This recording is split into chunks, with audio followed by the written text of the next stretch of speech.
All right, good morning and welcome to Ask the SCSA Thursday morning webinar. My name is Justin Brooks, Safety Advisor for the SCSA, and I'll be acting as the moderator for today's webinar.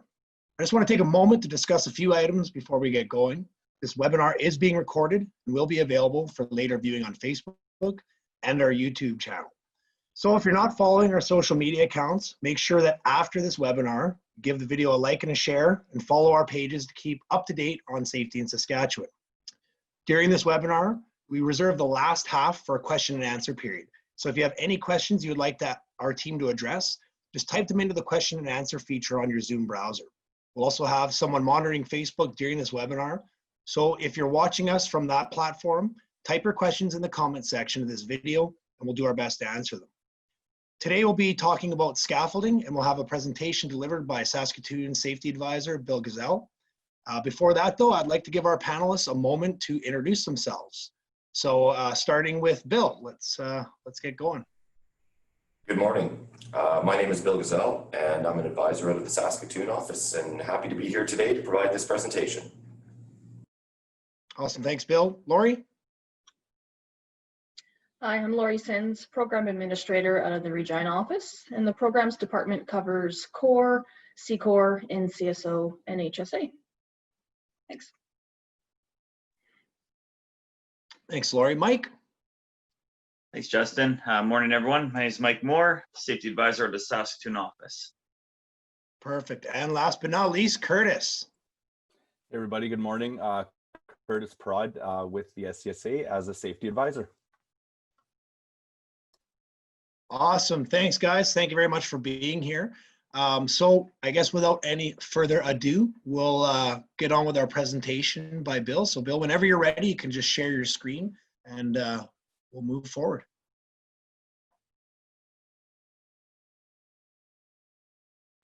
Just to confirm, everybody can see the PowerPoint presentation?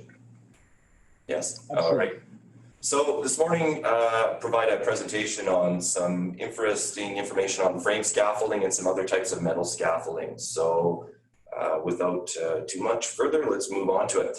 So to begin with, a lot of times the definition of scaffold comes into play and people say, well, is this a scaffold? Am I working on a scaffold? So to look at the definition out of the regulations, a scaffold means a temporary elevated work platform and the platform supporting structure that are designed to support workers, hand tools, or workers, equipment, and materials. So that can take a lot of various different shapes and sizes, and we're going to talk about 3 or 4 different common ones today. However, when we are talking about scaffolding, we also have to understand that scaffolding can be further defined as light duty or heavy duty. And this distinction is made based on their intended use and the working platforms that are provided to the scaffolding. So when we start talking a light duty scaffold and a heavy duty scaffold, the difference usually is the greater the span, the less the strength of the platform. So as you would think, the further apart that the two frames are, the less ability that those platforms have to support weight. So a lot of that is based on the manufacture and the design and construction of the scaffolding platform, which we'll speak about coming up here further. But when we look at the definition of the regulations for light duty and heavy duty, it says a light duty scaffold means a scaffold that is designed to support workers and materials for current use only, with no storage of other materials except for the workers' tools, and that is designed to support the loads identified in clause 172(1)(a). For the basic definition of a heavy-duty scaffold means a scaffold that is designed or that is intended to support workers, equipment, and stored or stacked materials, and that is designed to support the minimum working loads identified in clause 172(1)(b). Both of those clauses that are mentioned at the end of those definitions have to do with the amount of kilonewtons of force that the decking can support. Again, going back to the previous slide, that is really dependent on the span between the vertical uprights of the scaffolding system. Here we can see what the outcome is when too great of a span is introduced and you have stored and stacked materials. So the bowing and the scaffolding platforms, because they are point loaded in the center with those large lifts of brick, would let you identify that potentially you could see in this scenario that this is 2 scaffolds that are spanned between each other with some platforms, and those platforms are beginning to become overloaded. Identifying some of the common scaffolding systems found on some of our local job sites. Our standard frame. So 9 times out of 10 on a simple homeowner may have this setup. This is the same setup that you can purchase if you were to walk into any of the retail outlets, the big box stores, and the construction supply stores. You'll quite likely find this ladder climbing style scaffold. Now, the dimensions of this one are 5 feet by 5 feet. So when we are looking at assembling this, we have to understand if we need more than 2 sets of scaffold, then we have to start looking at fall protection scenarios as well too, and whether or not we're going to have to implement or integrate those moving forward. A little interesting fact is that a scaffold frame capacity is 4,960 pounds. So each frame has the ability to support a downward load of close to 5,000 pounds. When we're looking at the other style that we'll more commonly see on job sites in Saskatchewan, you're going to encounter your arch frames. Now, the benefit of arch frames is that, unlike the scaffold seen in the previous slide, they provide unrestricted movement underneath the scaffold. So when set up, they allow a clear path of travel from one end of the scaffold to the other. They work really well for those involved in bricklaying or masonry operations because they allow movement of materials back and forth from one end of the scaffold system to the other. And as well, the added height, as you can see in the picture, the illustration on the left, of 6'7" to the top bearer, allows they not to strike your head as you're traveling underneath them as easily as you would with the other ones. These ones here, again, a little bit taller, a little bit heavier, but provide a different purpose and a different use in industry. You'll often see them on sidewalks as well too. Contractors will often sheath these in and then cover them when they're protecting pedestrians from any of the potential construction activities going on the other side of the sidewalk. One of the other ones that we may touch on a little bit today is the pump jack assembly scaffold. So when we're talking pump jack assembly scaffolds, you'll see these more commonly in the residential industry. These are very versatile, incredibly useful, and provide a great level of safety when they're used appropriately and have all the accessories attached. The illustrations on the left show a basic pump jack assembly. However, they can be outfitted with safety nets that provide fall protection to the backside, as well as gates and other components on either end that prevent the workers from stepping off the sides, inadvertently falling. The nice thing about these is that they move with the work. So as you're using them, you can start off at ground level of these workers are shown here, and then you could travel all the way up to the gable end on this one with the same scaffolding system, or as high as those brackets would allow. However, when we talk about scaffolding, one thing to remember is it always starts at the ground. So when we are talking scaffolding, we have to look at foundations. Now, the foundation of a scaffolding, again, is going to lead to a proper safe scaffolding being built upon that. So a couple of things that we want to try to ensure that we understand moving forward is that, according to Regulation 172.4, an employer or contractor shall ensure that a scaffold that is built from the ground or other surface is supported by a foundation that is of sufficient area, stability, and strength to ensure the stability of the scaffold. And that scaffold is set on a stable sill that is at least 38 by 240 millimeters and continuous under at least 2 consecutive supports. And then where the upright could penetrate that sill, a base plate is installed in the upright. So whether that base plate takes the shape of a standard flat base plate or an adjustable screw jack style base plate, usually you are going to see that preferably on the base of every scaffold to prevent the leg of those scaffolds, which is really similar to a large hole punch, from punching through the sill material that you have placed underneath your scaffolding structure. Now, this is the sill. We do have to remember that you do need to prepare the ground for the sill placement. So whether that means coming in and moving a little bit of earth around with a piece of equipment, or spending a few minutes or an hour or so with the shovel preparing the surface in the area for your scaffolding, it's very important that you have a good, stable area to start your build to make sure that as it continues on, you continue on safe. In some situations, this is absolutely, not in some situations, in all situations, this is what we want to avoid. Here you can see many different methods that they've tried to employ of leveling scaffolds inappropriately. Their ground surface obviously hasn't been prepared adequately. It's saturated, it's soft. Using multiple stacks of bricks, blocks, wood, and everything else to level the scaffolding will just lead to the potential of that scaffolding overturning, or one of those support legs failing, causing the scaffold to overturn. When we are looking at it, this is, again, the acceptable method, or not the only method, but one of the acceptable methods, is to use a screw jack to level your scaffold. Even the smallest amount of surface where the surface is slightly out of level can lead to a scaffolding becoming unstable at higher heights. Now, a good example of a properly built one using those screw jacks is here. They're placing it on a prepared surface. It's a reasonably flat level surface to begin with, and they've installed the mud sills between each of the scaffolding systems, continuous under 2 consecutive supports. So you can see that the scaffold platform, or the mud sills, run between the 2 different legs. In this example here, from this leg to this leg. Now, you could also run the mud sills this direction, so perpendicular to the scaffolding platforms. This, depending on the type of surface that you're working on and whether or not you need to allow for drainage or otherwise, or just depending on the materials that you have available. However, knowing that it does, by regulation, need to be consecutive under 2 supports, and as well, that helps provide the stability to that scaffold. One thing is, in section 172, it says the scaffold is checked to ensure that the scaffold is plumb and level after every tier is added. So of course, as we put in one, 1.5 inches in one section may not seem like something that is incredibly important or potentially dangerous. However, of course, as you add consecutive sections on top of each other, that grows. So to 4.5 or possibly even more, depending on the amount of slope it is. Now the scaffold will continue to lean to that backside, increasing the instability and potentially causing the scaffolding to overturn. So it is, as I said, important to make sure that you start your scaffolding as plumb and level as possible, and then each successive level will continue to go up that way. Small micro adjustments may be required as you're building, depending on as ground compacts a little bit or as certain structures and pieces move together. But we want to make sure, again, start proper from the foundation, and then hopefully the continuing of your scaffolding will be safe as you're building upwards.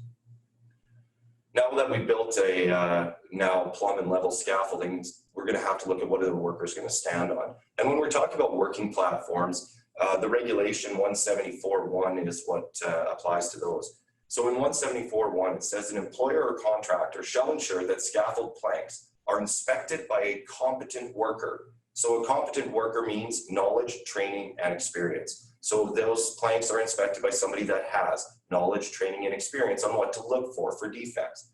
So they're inspected by a competent worker to ensure that the scaffold planks are free of defects before the planks are incorporated into the scaffold. I'd like to stop here for a moment. When I teach scaffolding, I often talk about how the ground guy or the laborer that is handing the material to the scaffolder, the competent scaffolder that is assembling the scaffolding structure, has one of the most important jobs. Their job is not only checking planks, but checking the frames and checking all of the components before they're handed up or lifted up at heights to be integrated in the scaffold system. They have a very important job to look for structural deformities inside of the scaffolding frames, whether they're bent or rusted or broken or missing components, and whether those planks and otherwise that are being lifted up and being placed in at heights are safe. Best place to do it is at the ground, because it's much easier to identify a defective piece of equipment before it is integrated into a scaffolding system and identified at a later time, and multiple sections of it have to be torn down to replace that section. So that ground person and that laborer that is working with the competent scaffolder, again, has a very, very important job to make sure that they are handing off that correct equipment. So also subject to section 174, subject to subsection 2 and 4, they are of 38 by 240 millimeter #1 grade structural spruce lumber or material of equivalent or greater strength. Quite often when we're conducting site visits as advisors, we will see that workers are standing on inappropriate platforms while working off of scaffolding on construction sites. A 2x6, a 2x4, or other construction grade materials that happen to be laying around the job site. Now, according to the regulation, 38 by 240 is your 2x10, and #1 grade structural spruce is incredibly difficult to get in Saskatchewan. We harvest it, we also produce it, but a lot of that is sent to other jurisdictions that have a much more stringent building code where #1 grade material is required for their building construction. So here, more often than not, if you were to travel to any construction supply place, you will find that you will have an incredible difficult time finding #1 grade structural spruce. You will likely have to special order it. So at that point, it also offers, as it says in the rest of the paragraph, material of equivalent or greater strength. So we're going to look at our Paralam or glulam planks or our LVL style ones, which are designed and intended for use in a scaffolding system. Now, carrying on, they are also the same thickness as the adjoining planks. So what we don't want to do is be integrating different planking systems into our scaffolding. So whether you have the fitted metal aluminum decks and then you integrate some wooden planks and then maybe some more metal decks, what you've now added to your scaffolding platform, your working area, is trip hazards. So with this piece of regulation, they would like you to include, and it makes good sense, that your working platform is free of all potential slips and trip hazards. They are also laid tightly side by side with the adjoining planks to cover the full width of the working platform. And we're going to speak about working platform widths in the next slide, but just to know that having one plank and then a foot gap and then another plank is unacceptable. They have to be laid tightly side by side to provide a proper full working surface free of potential falls. And then they are also secured to prevent accidental or inadvertent movement in any direction. And we'll look at that in a couple of slides coming up as well. So here we can see some examples of not only some homemade scaffolding systems, to which the regulations do provide information based on how to build a properly designed and constructed construction built scaffold. But as well, we can see here that the planking is, again, your probably construction grade material, either in a 2x8 or less. In this picture here, we can see that they also have a center support, obviously because the material that they've selected isn't of sufficient strength to support the weight of a worker walking across it. Here, we can see inappropriate working platforms in a number of different scenarios. Not only the platform that the worker is using and resting upon appears to be inappropriate to begin with. It looks like it's half of an extension ladder that's sitting between two step ladders, one of them closed and up against the structure of the building. All in all, a very dangerous situation for the worker. He is really providing himself absolutely no protection against falling, and the material selection that he used completely inappropriate, in the support systems as well. This could easily be avoided. Commercial systems can be rented, they can be purchased for very little money, and he could be working off a safe, proper scaffold that meets the regulatory requirements with very little cost and very little time to set it up, providing a much increased level of worker safety at that point. Here again, we can see the implementation of a construction-built scaffolding system that was placed together on a residential build. Now, the working platforms are 2x6s. They have some very awkward center supports for platform supporting, and each of those supports is bridged down to the ground. All in all, another very dangerous situation that could be eliminated by the implementation of the pump jack assembly that we looked at the first few slides. A larger pump jack assembly would provide the same access, if not better access, than this current system that's installed here, and also increase worker safety tenfold, if not more, when they're working on that system.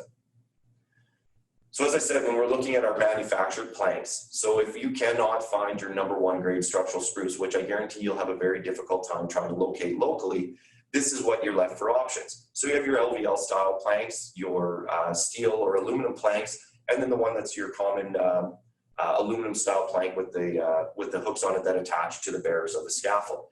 Now, these planks all have certain weight requirements as based upon, as I spoke, with light duty and heavy duty. So make sure you select the right planking and the right style of scaffolding for the work being done. If you're going to place large heavy loads on your scaffold and it's going to be used for stored and stacked materials, you want to ensure that, again, you have the right planking, the right material, and the right setup for your scaffolding going forward.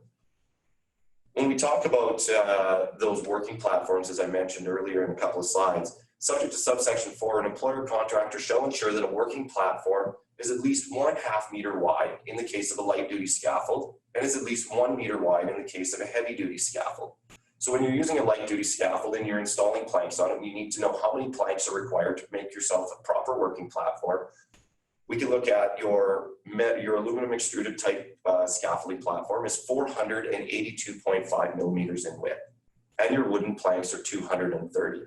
So depending on your use, when you need to install a 1 meter wide working platform or a 1/2 meter wide working platform, you can use that information going forward, ensuring that you have a legislatively correct and safe working platform, final platform for your workers. Another thing that is common on a lot of job sites that we see is that the planking extends much further past the bearers of the scaffold. So when we look at a scaffold assembly, according to the manufacturer's information, the bearers are the large diameter tubes on both the top and the bottom of the scaffolding, as the red arrows are pointed to. And according to the manufacturer, those are the areas that are designed and intended to support the working loads applied to them by a platform. Not the ladder rungs, not other components, not cross braces, not the handrail braces or anything like that. Those two sections of the scaffolding are what are designed to support the working loads required. Now, if we were to take a cross section of this scaffold and look at it from a side view, and here's a bearer. If we place a plank down according to the legislation, we want to ensure that we have a minimum of 6 to 12 inches from that bearer of scaffolding plank overhanging, no less than 6 and no more than 12. And if we're overlapping a second scaffold, we want to make sure that we ensure that we also have that 6 to 12 on the overlap. That'll make sure that that scaffold platform either does not slide off of the bearer if it is too short, or if it's too long, may encourage workers to step outside of the scaffolding and work off of the extension of that platform, which will potentially cause the platform to tip upwards, flipping, and then coming down, including the worker. When it does say secured against inadvertent and accidental movement, we could look at a couple of different ways of doing it. There are commercially available systems to do it. The metal planking that we looked at has little braces or little clips that slide out from opposite corners to lock it into place. They provide uplift protection, as well they provide protection from it being inadvertently flipped or lifted off. When we're looking at wood planking, there are a few different options to do it, including the use of integrated your toe boards down to it, but more commonly we're going to see wood cleating on the decks. So that's placing two pieces of wood on either side of your working platform to ensure the stability of that platform and to make sure that that platform will not slide from side to side off the bearer of that material. So it provides stoppage from slip in that direction and also provides stoppage from slip in that direction. So this is one simple way that we can ensure that the platforms are secured against inadvertent movement. However, doing it this way, we have not provided any protection against uplift. And in Saskatchewan, especially this time of year, storms and large plow winds can come out of nowhere. And in my previous working career, that was the scenario that I encountered. Working off of a scaffold system, we ended up having a large 100-kilometer-an-hour plow wind come towards our construction site, and it ended up blowing the decks off of our scaffolding system because we didn't provide uplift protection. Those decks ended up puncturing and penetrating a sealed roof, which caused damage and cost, not to mention that we had flying material around the job site that should have been secured. So a way to do that with the wooden planks is either, again, with the toe boards at the end to make sure that they can't be uplifted and having a properly attached toe kit when you are installing a handrail system, or you can find another method to secure it down. Everything from, otherwise we've seen workers find unique and different ways to prevent that uplift from happening. When we talk about securing scaffold, this was another scenario. Not only did the planks end up getting blown off of the scaffold in the plow wind that I was working with, we also had the scaffolding system itself overturned. So we want to make sure that we're properly and adequately securing our scaffold. So section 172 of the regulation says an employer or contractor shall ensure that a freestanding scaffold is restrained from overturning by guying or other suitable means. And it means that an employer or contractor shall ensure that a scaffold that is built from the ground or other surface is anchored vertically at not less than 4-meter intervals and horizontally at not less than 6-meter intervals. Now, when it comes to anchoring, there is many different ways that you can anchor your scaffold back to the structure or prevent it from overturning, as it said, with guying or other methods. You can use cables to attach it down to concrete blocks or barriers if you're looking for prevention in overturning in that direction. You can also look at commercially available tie systems like the one shown here. They will attach to the scaffolding to prevent this from happening. So we want to make sure that our scaffolds are secured. With this, you can use, there are worksite type securements that can be used using tie wire and wood filler blocks. There are proper methods that are both manufactured and as well used on the workplace. So we're, again, another component of the reason why we want to tie our scaffolds off is where a scaffold is partially or fully enclosed. So that means where it's hoarded for winter type work or whether you need protection from the wind or otherwise. An employer or contractor shall ensure that the scaffold and all components and tie-ins are adequate to support the added load that may be placed upon the scaffold as a result of wind or other adverse weather conditions. Now, this is a very real thing that happens. The other advisor that's with us today, Curtis, him and I went and did a site inspection on a job site where a large section of scaffold very similar to this had been overturned by the wind. because they had attached hoarding to it to provide heating for winter work, and it turns into a very, very large sail that catches the wind. And when it is not properly and adequately and securely attached to the structure, this is the end result. So we want to try to avoid this end result at all costs. And again, here's another method of a commercially available style scaffold tie.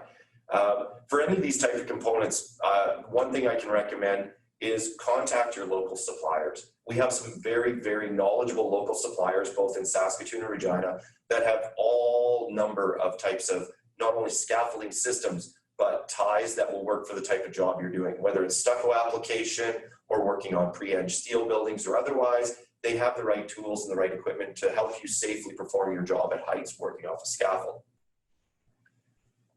The other one that I wanted to talk about today is our rolling towers. So when we discuss rolling towers, we often see it's very versatile. It allows mobility of the worker. It allows mobility of the scaffold system by inclusion of some casters at the bottom of that scaffolding platform or the scaffolding tower. So there are a few different precautions when using rolling towers that we need to work with and identify. In Regulation 188, an employer or contractor shall ensure that the height of a rolling scaffold is not more than 3 times the smallest base dimension of the scaffolding base, or where outriggers are provided, the smallest dimension of this outrigger's base, including the extended outriggers. And again, this is some of the things that I was unaware of until I took the time to actually reference the regulations. And a lot of this came based on the fact that I took a class at the association while I was still in the field working, and I learned a lot more about regulatory requirements of scaffolding. There is a bunch of information that a lot of times either is kind of just passed on in common stories or common situations, but having clear, definitive information is always important going forward to helping you build safe, proper scaffolds. So here, when we're talking about the smallest base dimension of the scaffold, as I spoke earlier in the first slides, we can see that the width of that scaffold on the narrow end is 5 feet. And in this scenario, this is a 5 foot by 7 foot rolling scaffold. So if we were to look at doing our calculation based upon the regulation, we would see that our smallest base dimension times 3 equals 15 feet. So the maximum, as it says, the employer or contractor shall ensure that the height of a rolling scaffold is not more than 3 times. So in this scenario, the tallest scaffolding that you could produce using this basic setup would be 15 feet maximum. So we want to do, again, always be looking at that and make sure that we're not exceeding that. If we exceed it, we are really opening up our scaffolding system to potential overturning without it having the adequate width to prevent that from happening. Again, on this one, now if we are using our rolling scaffolding, another thing that is commonly not looked at properly is an employer or contractor shall not require or permit a worker to remain on a rolling scaffold while the scaffold is being moved unless the height of the working platform does not exceed twice the shortest base dimension of the scaffold. So again, the first one is you could build your rolling scaffold 3 times the smallest base dimension. However, if you're building it for the purpose of moving it while a worker is on that platform, you can only build twice the shortest base dimension. So that means that you have to put in extra precautions, potentially adding outriggers with casters on them as well too, to increase that base dimension if you need to increase the working height of that worker. Also, the route traveled by the rolling scaffold has been thoroughly examined and found free of any condition that could cause the rolling scaffolding to tilt or otherwise go out of control. And that the working platform in that rolling scaffold is enclosed, the working platform fills the entire area enclosed by that scaffolding structure. So that means if the worker is on that scaffold and he's working on a rolling scaffold and it's going to be rolled while he was in the scaffolding system itself, that platform needs to have all of the planking from one end to the other. It can't have any gaps or openings to which the worker could fall off of. So as I said, we commonly see either rolling scaffolds that are too high, built 3 or 4 sections on casters. We may see them where they are 2 or 3 sections high, but they are having workers moved around on them.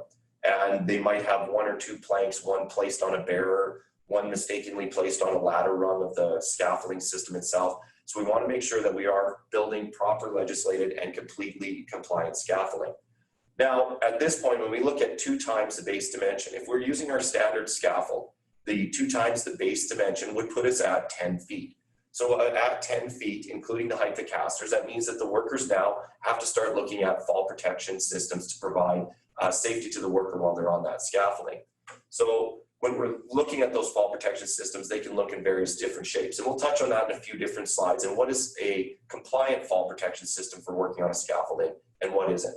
But our rolling scaffolds do come in various shapes. Here we can see your standard frame setup with a completely decked top section and a full handrail, other than the toe kicks, providing that worker safety while the worker is on that rolling platform. The other style that you see on rolling scaffolds is your baker's scaffold. Really versatile scaffold for use in the construction industry. They provide access through doorways, whereas a 5-foot scaffolding obviously won't travel through a doorway. A small baker scaffold will. It'll get into tight areas. Great for interior finish and interior work on hard surfaces, of course, based upon its casters. But it is slightly and inherently unstable. So you always want to make sure that you do not exceed your maximum working height of the baker scaffold, the yellow one on the right, because they can become very unstable when you're working from them. Now, when we talk about access, we want to talk about what access means to a worker. Now, Regulation 248 says an employer or contractor or owner shall provide and maintain a safe means of entrance and exit from a place of employment and all work sites and work-related areas in or on that place of employment.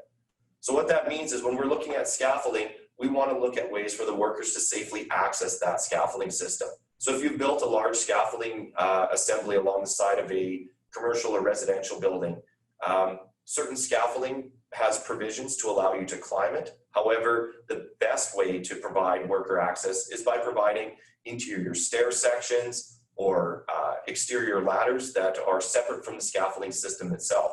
That way you could include a proper working slope or climbing slope, not a pure vertical climb as would be included on using the built-in ladder sections on a scaffold. Those modular stairway sections as seen on the left clip into your standard frame sections, providing both landings and platforms that allow handrails and guardrails to provide safe worker access to working at heights. This can be used if a scaffold assembly is going to be left in place for a period of time. You can build a proper set of stairs to access the working platforms or the working area at heights by using a scaffolding assembly, including the integration of a stair assemblies. This is most definitely what we want to avoid. And I apologize for the slightly grainy pictures, but there's lots of examples online. However, this was the best one I could find. Workers climbing the exterior of a scaffold face, climbing up the cross bracing. Not acceptable. That is not a safe means of entrance and exit to the work sites or work-related areas. This worker really should have found a proper ladder or a proper way to access that scaffolding. This is not how we want to be climbing a scaffold. And on the other side, you can see a worker climbing arch frame style scaffolding. The little rungs on the side of the arch frame scaffolding are not rungs. Those are there to hold work positioning and side extension brackets to allow that scaffolding assembly to move as the work progresses as well too. They do not provide a safe means of entrance and exit to that scaffolding assembly. So here we can see the worker climbing up the outside of that scaffolding. Again, that worker should have had a proper set of stairs or an attached permanent ladder. All of these, again, available very easily, a phone call away from your local supplier of scaffolding, whether it's in a rental or a purchase type style. This equipment is there to provide a safe and proper means of access to those scaffolding systems for your workers or for anybody that's using that scaffolding platforms or systems on the job site.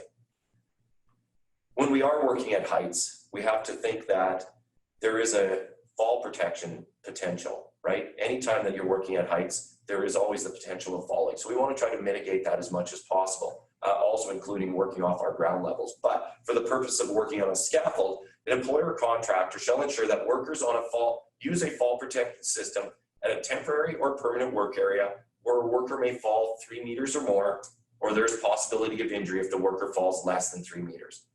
So in the purpose of scaffolding, we want to look at, we know that a frame is 5 feet high. So if you're working from the top of 2 sets of frame scaffold, you are above 10 feet.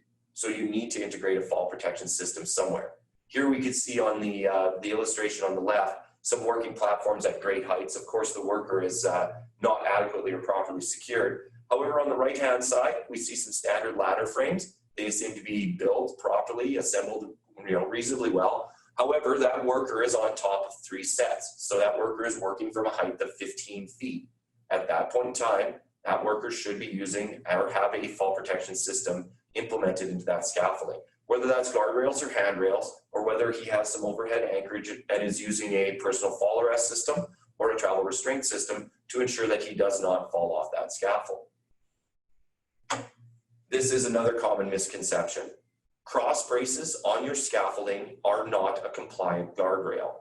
A guardrail, to be compliant, needs to have a top rail, a mid rail, and a toe kick if materials can be knocked from the surface, working surface, to the work surface below. Guardrails need to have that vertical top rail between 36 and 42 inches, and a minimum and a mid rail placed halfway in between that. A cross brace does neither meet the requirements of 36 to 42, nor meet the requirements of a mid rail. And again, this is a common misconception that a cross brace on a scaffolding provides worker fall protection, and it does not. There is other methods that can be integrated into this, whether you look at using some tube and clamp and tube to frame connectors, which are again available quite easily. And you can use large pieces of the tube and clamp style assemblies to provide a safe guardrail system for the workers working on that scaffolding platform. Also, commercially available systems are available for all types of scaffolding.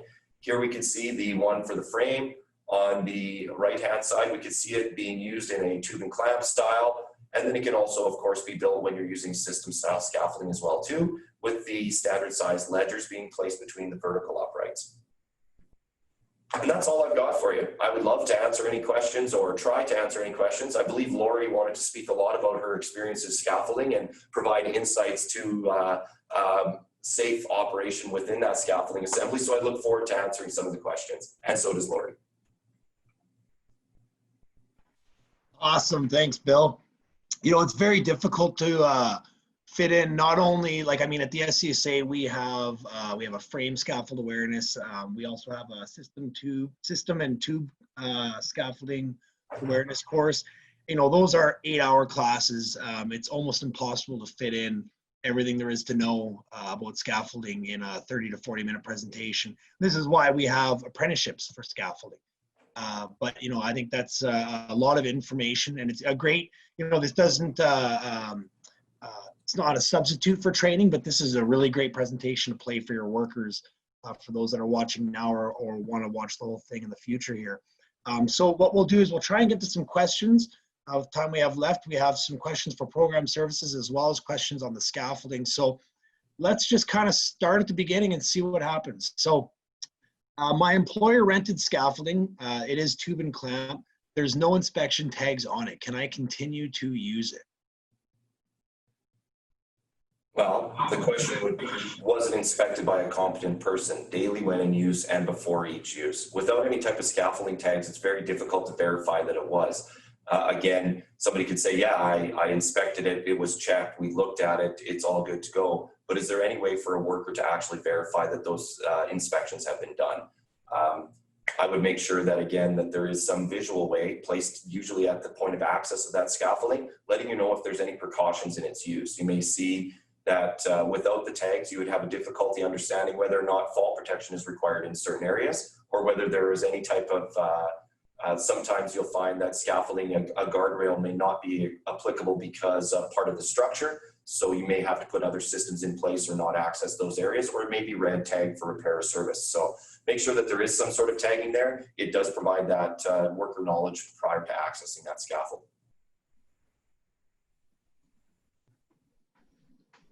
Perfect. Yeah, no, absolutely. And you know, that kind of comes to another question here.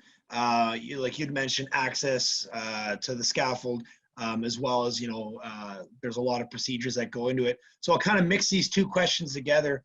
Is, do I need to create a procedure to install scaffolding for my company? And the second portion of a question is, they have a large scaffold set around a rental project. Do they need to have the area fenced off?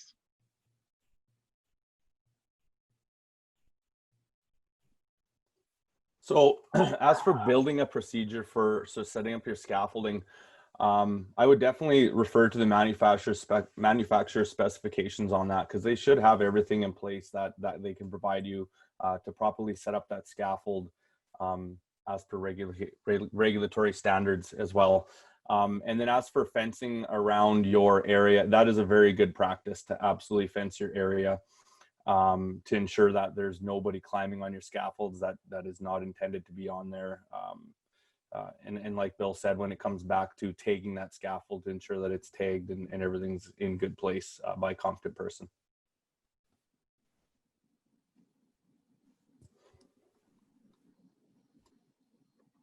Sure. Awesome. You know, and that's a really good point. You know, it's not only public protection, you know, fencing off your scaffold, you know, but it's also financially protecting your project as well. Like, you know, you really want to make sure that, because the biggest thing is we want to keep kids off that scaffold, right? But at the end of the day too, you know, you're also protecting your project. So that, yeah, that's very, very important. So I kind of mentioned this. There's a question on, does the SCSA have a scaffolding course they can send their guys to? We do. They are awareness courses though. So these are gonna, you know, there's like, as far as the frame scaffold awareness course, you know, this is going to go over reviewing sections of the OHS regulations, identifying and controlling hazards related to frame scaffolding, identify components of frame scaffold, and proper inspection of frame scaffold. So these are very important aspects of working with frame scaffolding. But again, you're going to definitely require someone on the job that knows exactly what they're doing, as Bill had mentioned, you know, under what the legislation is deeming competent. I just want to jump in here, Justin, really quickly and talk a little bit about that training, a little bit of a pump to our training program. It was approximately 9 or 10 years worth of field level construction before I took our frame scaffolding class. And as much as it is an awareness class, I came out of that class with probably more knowledge from any training course that was applicable directly to the work activities that I was doing than many of the other courses I'd taken from different organizations and otherwise. It may be awareness, but it is incredibly informative. So I just wanted to pump that class out, that it is a great class. Whether you've been using it for half a decade or more, there are things to learn that you may have, again, thought was just common knowledge, but finding out what the actual regulations and how it's applied is very, very eye-opening. I'll jump in on that too. Bill, I worked on many projects where I'm working underneath someone or with someone that had the appearance or they had the persona of understanding what they're doing with scaffold. And the next thing you know, I'm standing on top of a scaffold, on top of a silo, where if that scaffold fell over, I would probably go over the silo. And this was many years ago. But it is so important that and legislation specifically talks to that erected, maintained, and dismantled needs to be done by a competent person. Knowledge, experience, and training, not just experience, not just knowledge, right? There has to be that training component to it, which is extremely important because, like Bill says, it doesn't matter.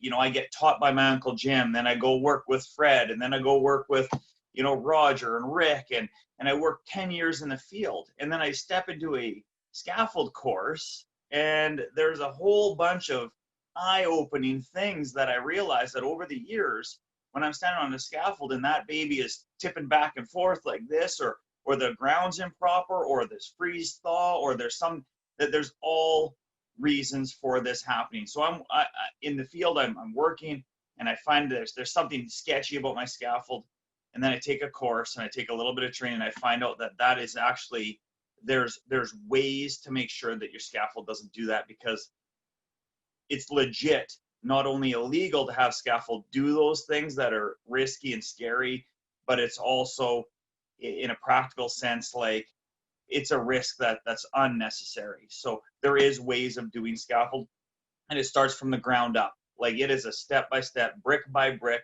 style of way of doing it.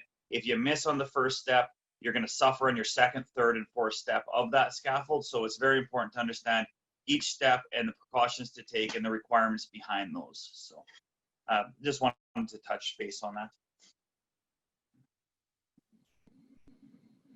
Absolutely. Thank you. No, that's a great point. I mean, a lot of people that have worked in construction for a long time, you know, they slowly realize that there is always a safer way to do things, but it's not until you've experienced that, especially through training, that you know, you get wise to it. So we're going to move away a little bit for scaffolding. I want to touch on this with Lori here. Once I go over 10 employees, what is the process to switch from C-Core to Core? Okay. Yes, core for 9 or less employees, including subcontractors. So in the case where you do go over that amount, you would contact the SCSA. If you're already certified with us as far as C-Core, we would give you a 6-month transition period. We'd issue you a letter saying that you're transitioning to Core, and you would have to have that Core audit within the 6 months. Perfect. Another one here while I kind of got you on the phone. I missed my milestone, but we aren't working due to COVID-19. Can I get an extension? I suppose that would depend. If milestone 2, likely yes, because that would kind of be the audit step. And if you're not working, we wouldn't be able to conduct the audit if you don't have site going. As far as a milestone 1, depending if they've met the requirements of all the training and the manual, we would already issue a milestone 2, so you wouldn't need an extension on a milestone 1 if you've met the requirements of the training and the manual. Gotcha. So the big thing is just that keeping those lines of communications going between the SCSA and making sure that, you know, we're aware, you know, what your status is at the moment. Yeah, any questions, contact us and we'll see where you're at and where the letters expire and see what we can do. What's the best way to contact program services right now, just with everything that's happening? And Right, we are working remotely, so the best is our email box that, you know, 4 or 5 of us are keeping tabs on. So that's the SCSA program info at scsaonline.ca. Perfect. Awesome. Let's see here. So we're a little bit far away from this, but it seems like in Canada, winter is always seemingly around the corner, and it's a good thing, you know, to start preparing. So, Bill, you had kind of talked about hoarding in scaffolding. In the winter months, what precautions do we need to take with heaters inside scaffolding work areas? Well, not only do we have to look at when we are hoarding and heating, again, as I mentioned during the presentation, that you, in theory, have turned your scaffolding assembly into a large sail which collects wind. So you want to make sure you have adequate and secure tie-ins, but as well, the integration of a heating system is where we can run into some certain problems with atmosphere inside of that hoarding. So you may have, whether you have an indirect or directly fired heater, you want to make sure that you have the right systems working there. A lot of times where you have a combustion style heater, you are producing off gases, right? You are producing CO2 and otherwise, and those can collect and build up inside the scaffolding. We've heard of a number of scenarios where outside people have entered a hoarding to conduct some other work and found the atmosphere, you know, quite harsh, where it was burning their eyes and otherwise, and then come back with testing equipment and found out that yes, they sealed it up so well to keep all the heat in that they also sealed in all of the gas from a propane fired heater or a kerosene fired heater or otherwise. There are good ways to do it. You want to start looking at potentially, can you use indirect style heat? So whether you have the radiator style and that uses a glycol pumped through lines into it, so it's a dry air style, so you don't have any open or exposed flame inside there. Also, one thing to think about too when it comes to hoarding and heating is the insulated tarps are very flammable. We found out the hard way a number of times when they start to deteriorate and they get shredded and torn, that insulation material on the inside of them is almost like a solid style of gasoline. When it has an open flame introduced to it, they will very, very quickly start to burn those tarps and get out of hand quite quickly on you. So a few things you want to look at for, of course, is proper tie-ins. You want to make sure you have proper atmospheric controls, making sure that you are providing fresh air for the workers that are going to be in there, or using a system that doesn't create toxic gases. And then you're also going to want to look at that potential for fire protection as well too. So making sure that you have adequate fire extinguishers on site, or that your tarps are in good condition and not all ripped and shredded up, opening themselves up to a potential fire.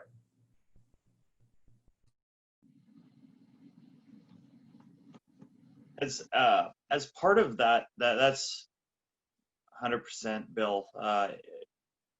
I want to reiterate on the air quality.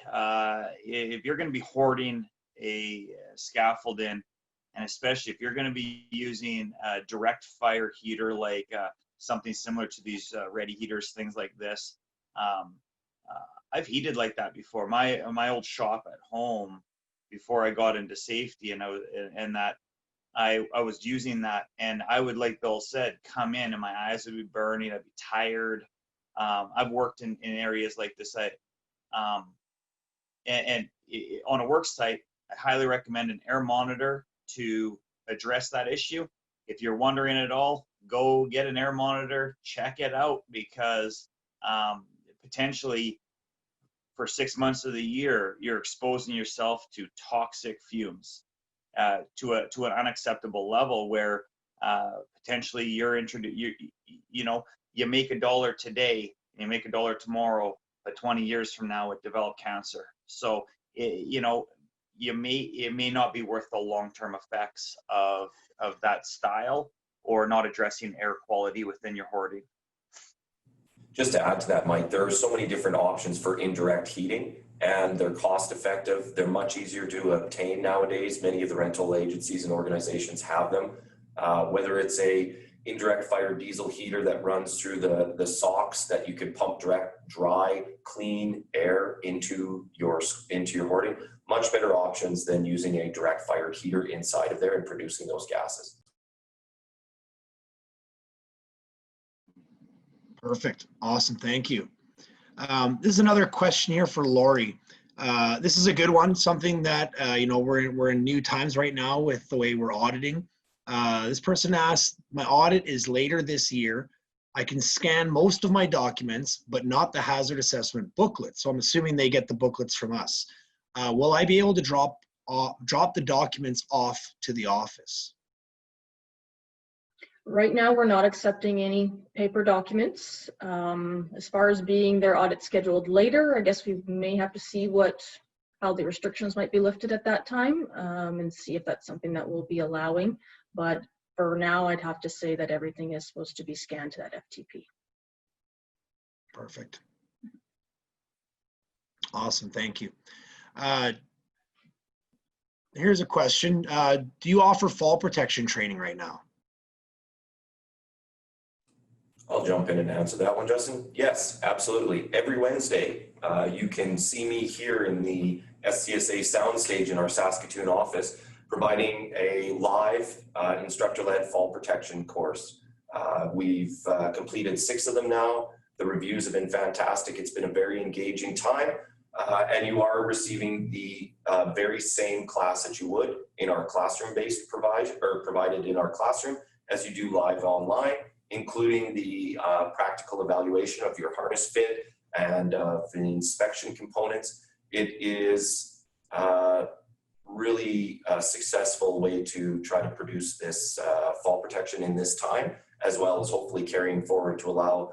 We've had people, my last class yesterday, 14 people, only 2 of them were from Saskatoon. We had people from all over the province joining into this class, allowing access from remote areas and otherwise, and a great exchange of information and discussion between the participants.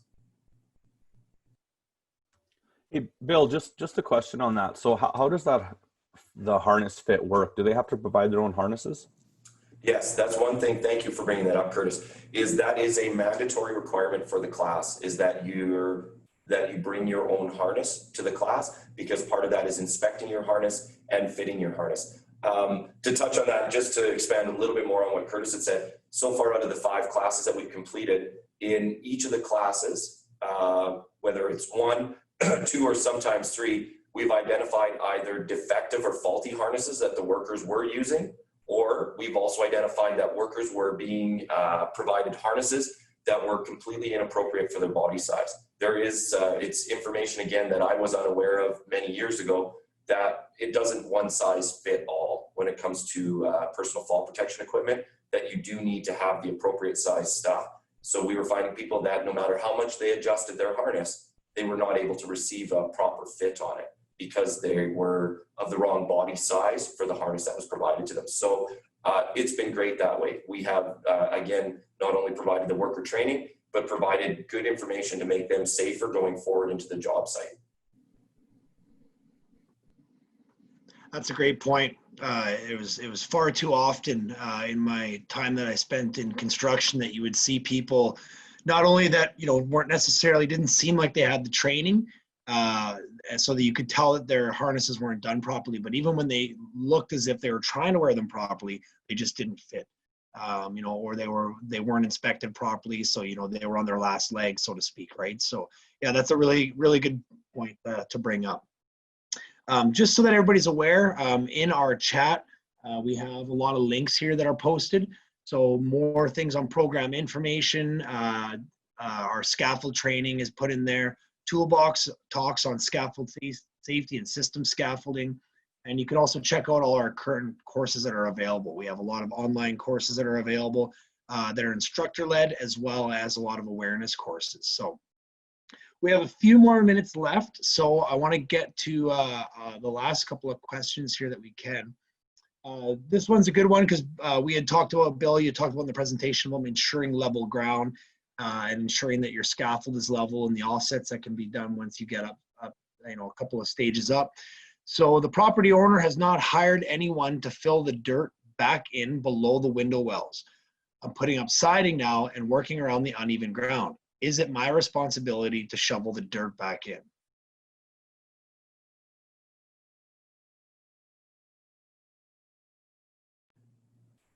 Oh, let Mike jump in on this one. He was looking to talk about. Sure, I'm just chomping at the bit. So, is it your responsibility? This to clarify, Justin, is he's asking or she's asking? Is it their responsibility to ensure they have proper footing for their scaffold? I think it's just an answer of whose responsibility is it to ensure that the ground is level for their scaffolding, I guess. Right. This would be along the lines as, you know, who is on the scaffold? Like, is it, are you building it for your crew? Are you building it for you? Like, is this, do you need to, if you're building the scaffold, you need to make sure that you have proper footing. Whether whose dirt it is and whose responsibility it is to shovel the dirt, that's kind of like, you know, whose responsibility is to take the ice off the steps. Like, if it's not going to be safe to build on top of the dirt you're working on, then you need to do the groundwork, and that's part of setting up a scaffold. That has nothing to do with the window wells or whose responsibility.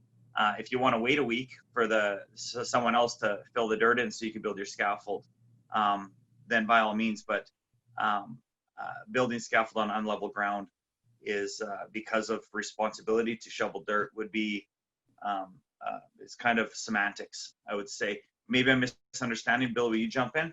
I was just going to say a lot of this can be handled in a simple conversation with the contractor or with the owner. More often than not, they're going to have to level that dirt out at some time or another. So just coordinating your efforts to make sure that they're aware that you need to have a proper safe surface to build your scaffolding. They need to level the dirt when the time comes when they're doing it anyways for doing proper landscaping and whatnot. So just a conversation. A lot of times we get into it's your job, my job, his job, who has to do it, who has to do what. And this can all a lot of times be solved a lot with a simple conversation and some proper scheduling. So good communication on the job site would be probably what I would suggest at this point. You may find that if you speak to the homeowner, they say, well, yes, next week we're bringing somebody in for doing some landscaping. Maybe they can move that schedule up slightly to help provide that safe surface for you to set your scaffold up. Again, simple communication on the job site level can help provide that. Agreed.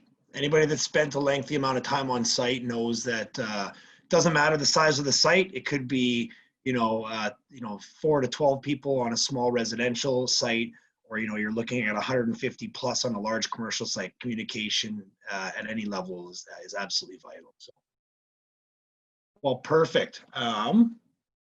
So I guess we're kind of out of time. We've reached our hour, so this concludes our Ask the SCSA Thursday morning webinar. I'd like to take a moment to thank our panelists for their time in presenting and answering everyone's questions. I'd also like to thank all of you by watching and participating in these discussions. We are all working together in making Saskatchewan the safest construction environment in Canada. Make sure you come back next Tuesday as we start our 5-part series of the audit tool breakdown, beginning with sections 1 to 4. And next Thursday, we will have Carrie Service from STARS Ambulance as a guest presenter. Have a great day, everyone, and work safe.